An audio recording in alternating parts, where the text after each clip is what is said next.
The Long March was a heroic chapter in the history of the Chinese Communist Party. And the Long March sketches at the Hoover Institution Library and Archives give us unique insights into this formative experience.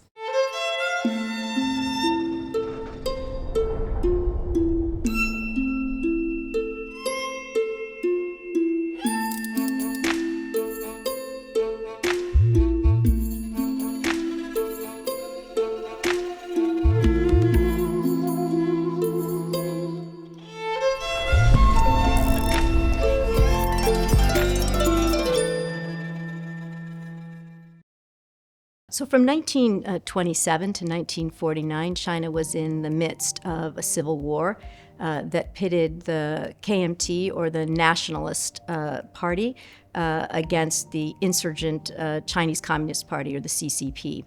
And in 1934, in the fall, there was a moment when the KMT forces had surrounded the CCP's Red Army.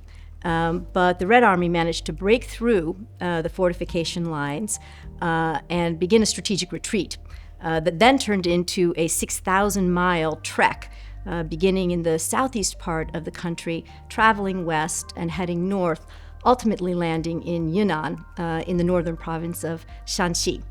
And that 6,000-mile trek was, in fact, the Long March. Of the roughly, 80 to 90,000 people that participated in the Long March, only 10,000 ultimately survived. But those survivors then forged, I think, a sense of common purpose and organizational unity that really became the heart of the Communist Revolution for the next decade and a half.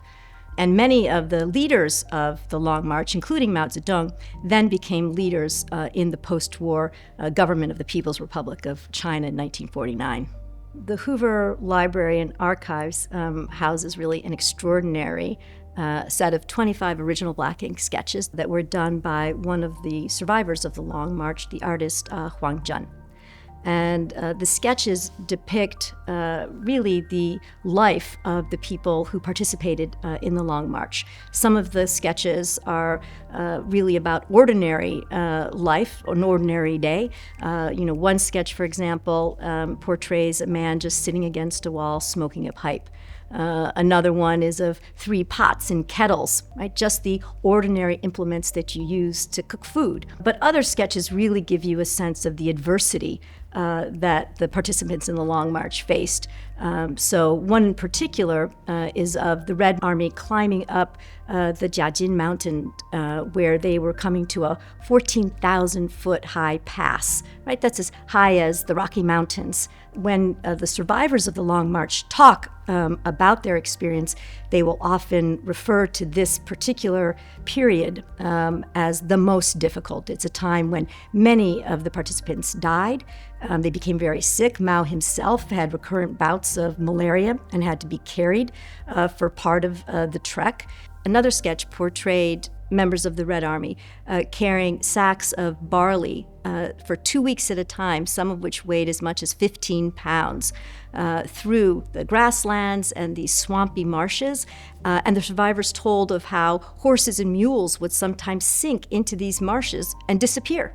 After the Chinese Communist victory in 1949, the artist Huang Zhen went on to have an incredible career as an ambassador to Hungary, to Indonesia, to France, and ultimately ended up in the United States as a chief liaison officer for China.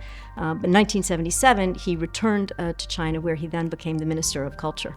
By the end of the Long March, Mao had cemented himself as a hero of the Long March and as sort of the undisputed leader of the Chinese Communist Party. Taken as a whole, these 25 sketches really give you a much more visceral sense of what it was like to be part of the Long March than you would have if you were simply reading words in a book.